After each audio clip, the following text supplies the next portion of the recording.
किसी भी मर्द के लिए सबसे बुरी खबर होती है जब उनको पता चलता है कि वो आगे जाके फादर नहीं बन सकते क्योंकि उनका स्पर्म काउंट कम है। और इसके बारे में हमें पता चलता है जब पेशेंट की शादी हो जाती है, शादी को 3-4 साल हो जाते हैं और उनके बच्चे नहीं हो रहे होते।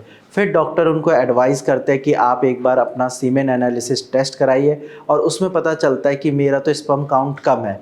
रीज़न उनको फिर भी नहीं पता चलता, क्योंकि अगर रीज़न पता होता, पहले पता होता कि उनका स्पर्म काउंट कम है, तो वो मेडिसिन लेके ठीक हो जाते। ऐसे ही एक पेशेंट हैं जिनका नाम आकाश है। आकाश गुजरात के रहने वाले हैं। उन्होंने भारत होम्योपैथी में जून मंथ में कॉन्टैक्ट किया।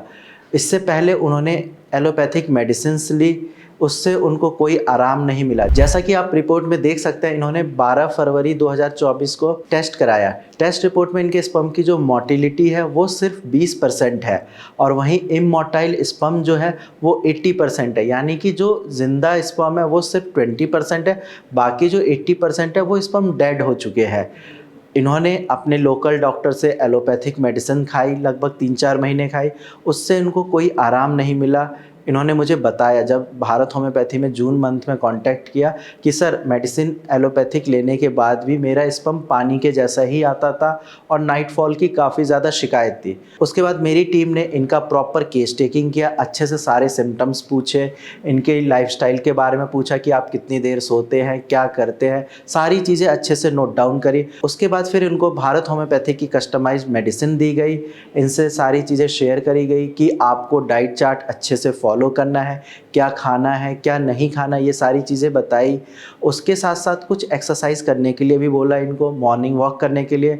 फिर उन्होंने 1 मंथ तक मेडिसिन खाई और बीच बीच में जब भी मैं या मेरी टीम इनका फॉलोअप लेती थी, ये यही बोलते थे कि सर मैं सारी चीज़ें फॉलो कर रहा हूँ, अच्छे से फॉलो कर रहा हूँ, बस आप मुझे ठीक कर दो, मेरे स्पर्म की मोटिलिटी को आप ठीक कर दो। 1 मंथ मेडिसिन खाने के बाद इन्होंने कॉल करके बोला कि सर मुझे नेक्स्ट मंथ की मेडिसिन भेज दीजिए, मुझे अंदर से महसूस हो रहा है कि मैं अच्छा फील कर रहा हूँ, लेकिन टेस्ट मैं आपकी मेडिसिन खाने के 50-60 दिन बाद ही कराऊंगा।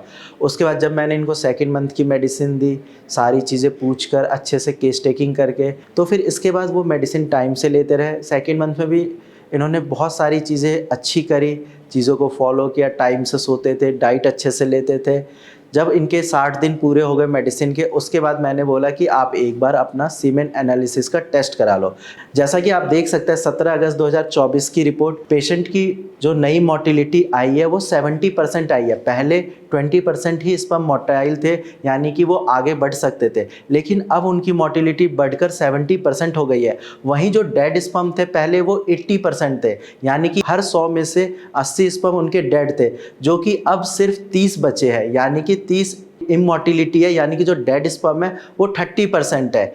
अब अगर पेशेंट बेबी कंसीव करना चाहते हैं वो बहुत ईजिली कर सकते हैं। उसके साथ साथ आप रिपोर्ट में एक चीज़ और नोट करिए, उनका पहले स्पर्म काउंट जो था वो 50 मिलियन पर ml था, यानी कि 1 ml में 50 मिलियन स्पर्म था। और अभी मेडिसिन 2 महीने खाने के बाद उनका जो स्पर्म काउंट आया है वो 10 मिलियन से बढ़कर अभी 60 मिलियन पर ml आया है, यानी कि भारत होम्योपैथी की मेडिसिन से उनकी मोटिलिटी तो बढ़ी है, इसके साथ साथ उनका स्पर्म काउंट और ज़्यादा बढ़ गया है।